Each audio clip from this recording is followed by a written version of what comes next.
മേലുകാവ് കോട്ടയം ജില്ലയിൽ നിന്നാണ്. രണ്ടാമത്തെ വട്ടമാണ് ഞാനിവിടെ വന്ന് സാക്ഷ്യം പറയുന്നത്. ആദ്യത്തെ വട്ടം എനിക്ക് ജോലി കിട്ടി, അതിനനുബന്ധിച്ചിട്ടായിരുന്നു ഞാനിവിടെ വന്ന് സാക്ഷ്യം പറയുന്നത്. 25/9/2021 ഞാനിവിടെ വന്ന് ആദ്യമായിട്ട് ഉടമ്പടി എടുക്കുന്നത്.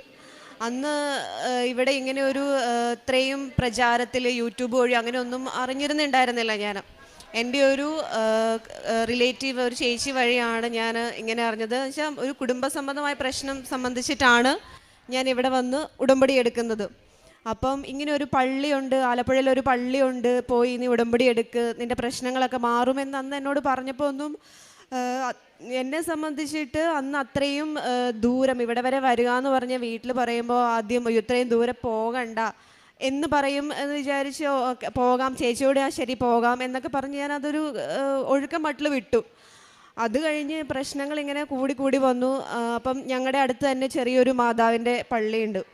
അപ്പോൾ അവിടെയും ഇതുപോലെ മാതാവ് പ്രത്യക്ഷപ്പെട്ടു. അപ്പം ഞാൻ ഓർത്തു വന്നു അവിടെ പോയി പ്രാർത്ഥിക്കാം എന്ന്. അപ്പം ഞാനൊരു അക്രൈസ്തവയാണ്.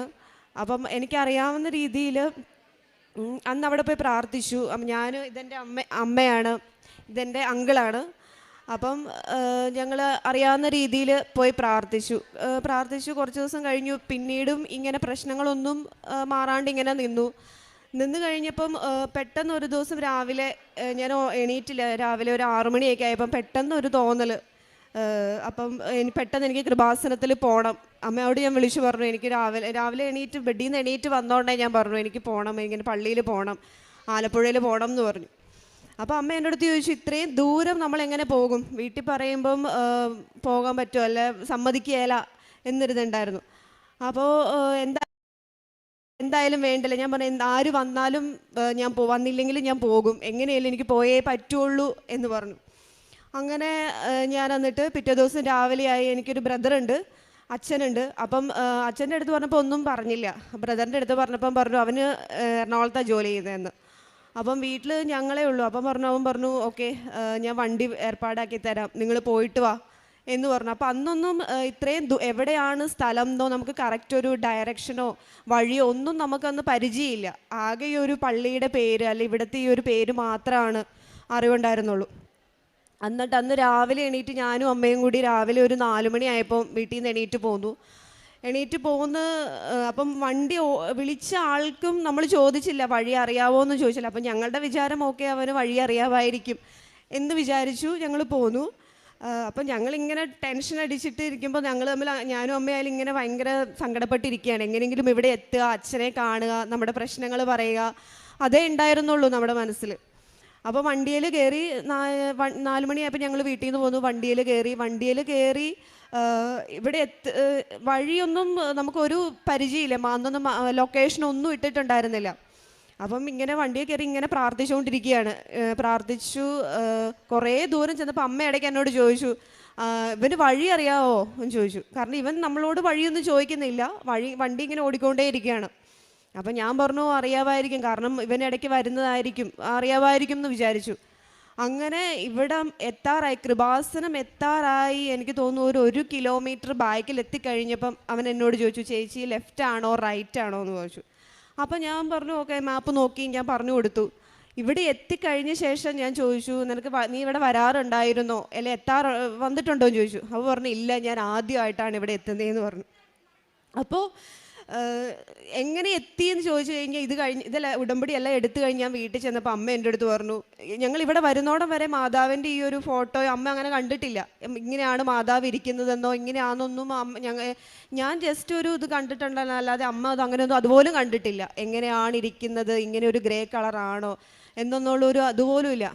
ഉടമ്പടി എടുത്ത് വീട്ടിൽ ചെന്ന് കഴിഞ്ഞപ്പോൾ അമ്മ എൻ്റെ അടുത്ത് പറഞ്ഞു, ഞാൻ ഈ വണ്ടിയുടെ ചില്ലിൽ ഈ മാതാവ് ഇങ്ങനെ ഇതേപോലെ തന്നെ ഇങ്ങനെ നമ്മളെ നയിച്ചുകൊണ്ട് പോകുന്ന പോലെ ഇങ്ങനെ തന്നെ കണ്ടിട്ടുണ്ടായിരുന്നു.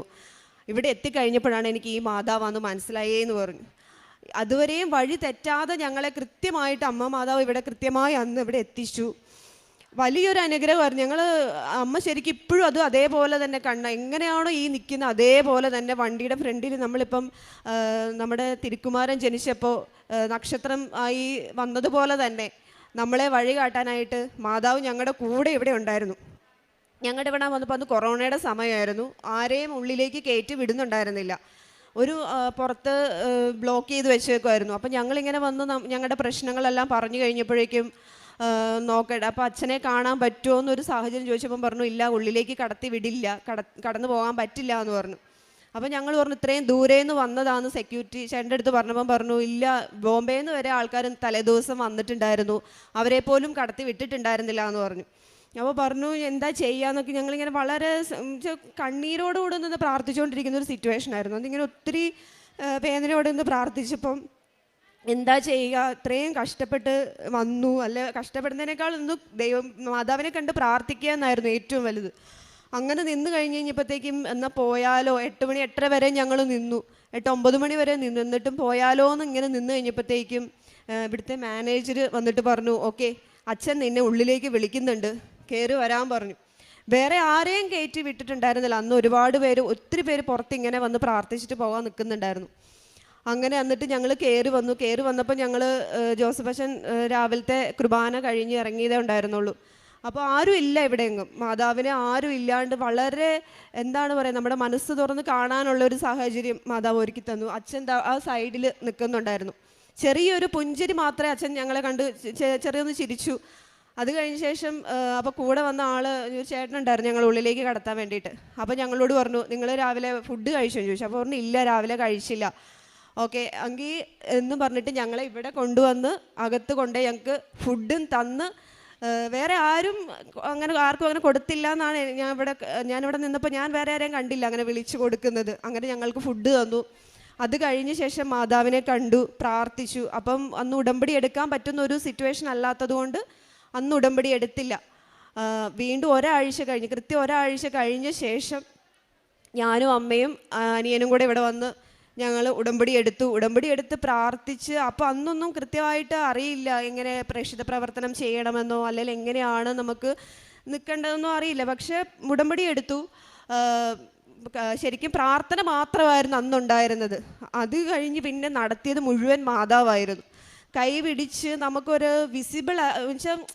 ഇൻവിസിബിളായിട്ട് നമ്മുടെ കൂടെ ഒരാൾ നിൽക്കുന്ന പോലെയാണ്. നമുക്ക് വേണ്ടുന്ന കാര്യങ്ങൾ നമ്മുടെ മുൻകൂട്ടി നമുക്ക് ചെയ്ത് തന്ന് എന്താണ് നമുക്ക് വഴി നടത്തേണ്ടത്. നമ്മൾ ഇപ്പോൾ ഒരു മുന്നിൽ നമുക്കൊരു കുഴി ഉണ്ടെങ്കിൽ ചിലപ്പം കുഴി ചെന്ന് കഴിയുമ്പോഴാണ് നമ്മൾ അറിയുള്ളൂ. പക്ഷേ ഒരു ഇൻവിസിബിൾ ആയിട്ടുള്ള ഒരാൾക്ക് ഓക്കെ ഇന്നടത്ത് കുഴിയുണ്ട്, അല്ല ഇന്ന വഴി പോയാൽ അത് തെറ്റിപ്പോകുമെന്ന് അറിയാവുന്ന പോലെ നമ്മളെ കൈ പിടിച്ച് നടത്തി നമുക്ക് നമ്മുടെ മുന്നിൽ അത് നമ്മൾ എത്തിക്കഴിയുമ്പോഴായിരിക്കും നമുക്ക് അയ്യോ നമ്മളെ അതിൽ നിന്നുമാണല്ലോ രക്ഷിച്ചത്.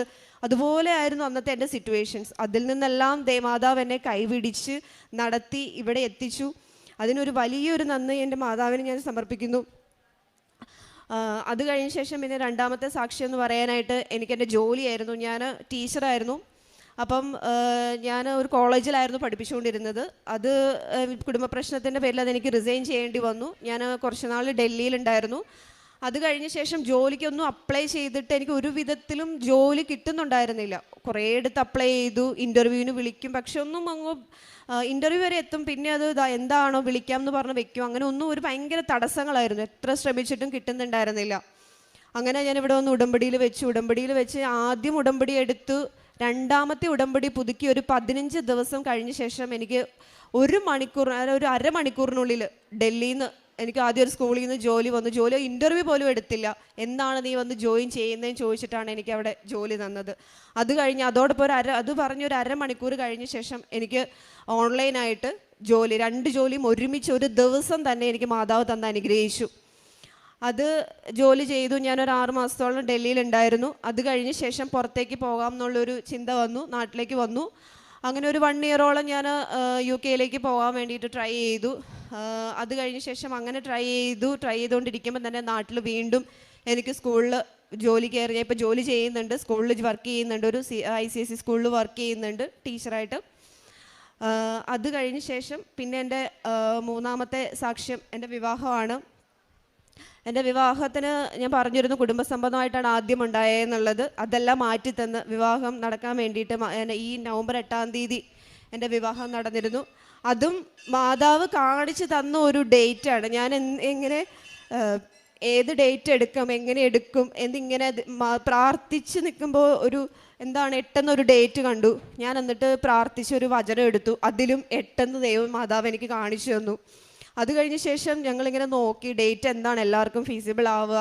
8, 9, 10 3 ഡേറ്റ് പറഞ്ഞു. പക്ഷേ അതിലെല്ലാവർക്കും പറ്റുന്നതും അല്ല എല്ലാവർക്കും സൗകര്യപ്രദമായ ഡേറ്റ് 8 എന്ന് തന്നെ കാണിച്ചു. അങ്ങനെ നവംബർ 8-ാം തീയതി എൻ്റെ വിവാഹം നടന്നു.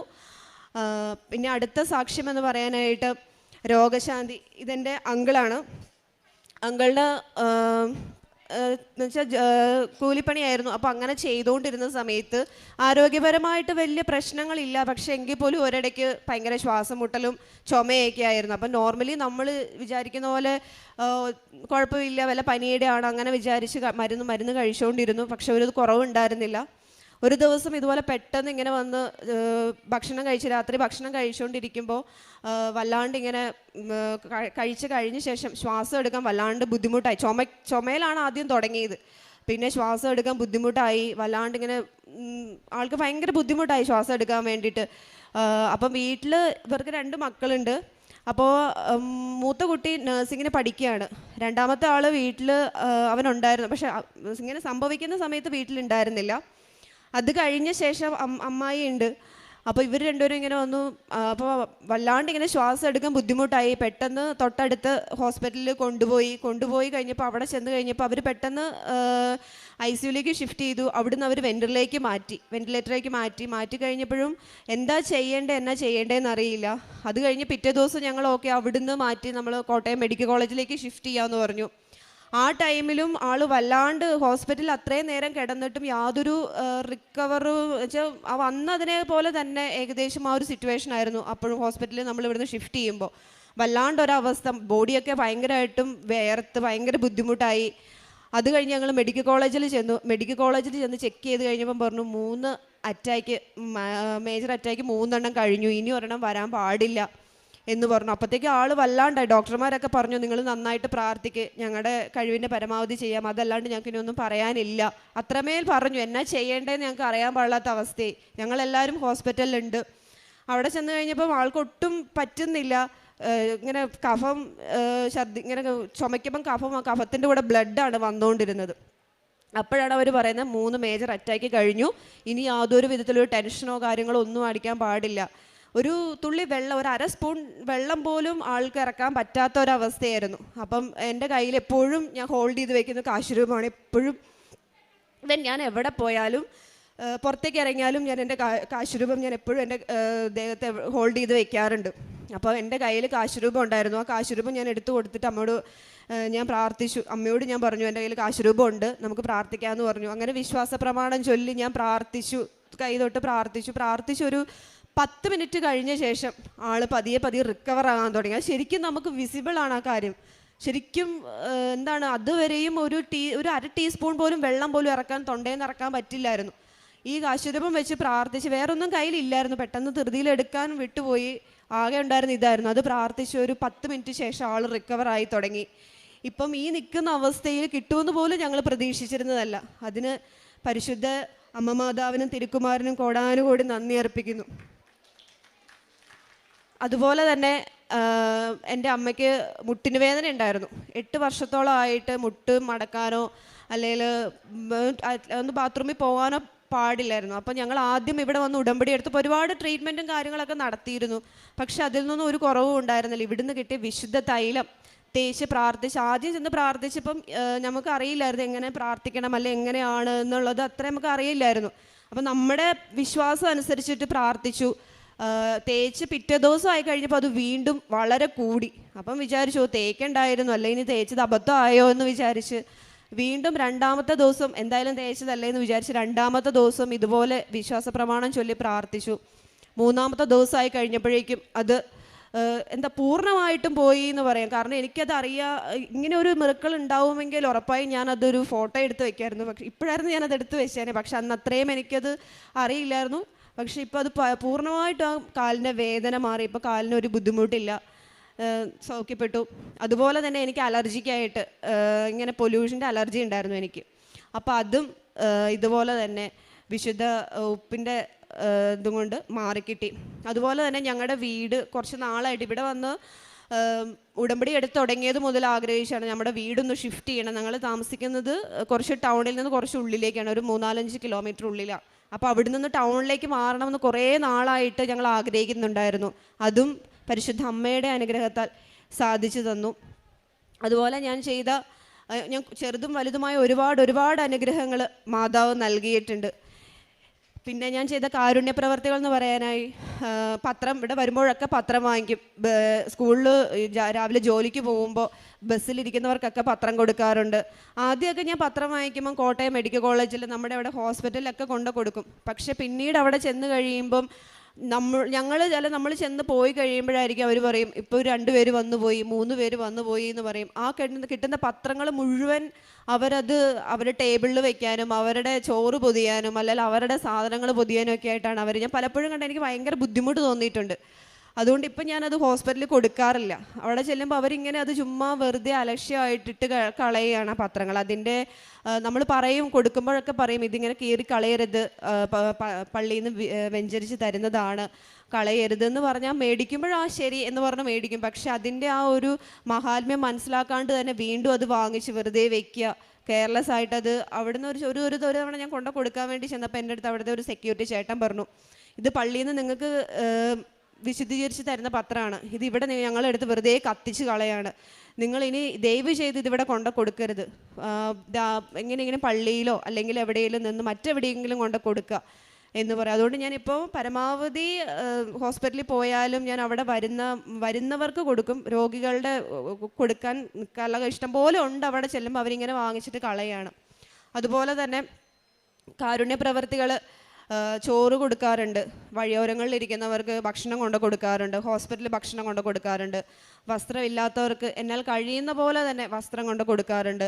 അതുപോലെ അനാഥാലയത്തിൽ ഇങ്ങനെ ഡിസബിലിറ്റീസ് ആയിട്ടുള്ള ഒരു അനാഥാലയമുണ്ട്, അവിടെ പറ്റുന്ന പോലെ ഡ്രസ്സ് കളക്ട് ചെയ്ത് അവർക്ക് കൊടുക്കാറുണ്ട്. ഇത്രയൊക്കെയാണ് ഞാൻ ചെയ്ത കാരുണ്യ പ്രവർത്തികൾ. ഇത്രയും അനുഗ്രഹം തന്ന അമ്മ മാതാവിനും തിരുക്കുമാരനും കോടാനുകോടി നന്ദി അർപ്പിക്കുന്നു. മലാക്കി പ്രവാചകന്റെ പുസ്തകം 3-ാം അധ്യായം 1-ാം തിരുവചനം അരുളി ചെയ്യുന്നു, ഇതാ എനിക്ക് മുമ്പേ വഴിയൊരുക്കാൻ ഞാൻ എൻ്റെ ദൂതനെ അയക്കുന്നു, നിങ്ങൾ തേടുന്ന കർത്താവ് ഉടൻ തന്നെ തൻ്റെ ആലയത്തിലേക്ക് വരും. ശില്പ എന്ന ഈ മകള് ഇവിടെ വരാനുണ്ടായ സാഹചര്യങ്ങളും തങ്ങൾക്ക് എങ്ങനെയാണ് ഒരു ദൂതനെ തങ്ങൾക്ക് മുമ്പേ അയച്ച്, അതായത് തങ്ങളുടെ വണ്ടിയിൽ തന്നെ അമ്മ മാതാവ് ഉണ്ടായിരുന്നു, അമ്മ മാതാവ് വഴി കാണിച്ചുകൊണ്ട് ഇവിടെ വരെ ഞങ്ങളെ കൊണ്ടുവന്നു. ഇതൊക്കെ തൻ്റെ അമ്മയ്ക്കാണത് മാതാവ് ആ ഒരു ദർശനം അമ്മയാണ് കാണുന്നത്. അങ്ങനെ ഒരിക്കലും പരിശുദ്ധ അമ്മയെ കണ്ടിട്ടില്ലാത്ത തൻ്റെ അമ്മ ഇവിടെ വന്നിട്ടാണ് ഇതേ സ്റ്റാച്യു, ഇതേ കളറിലെ അമ്മയാണ് നമ്മുടെ വണ്ടിയിൽ നമ്മെ നയിച്ചുകൊണ്ട് മുമ്പേ നടന്നത്.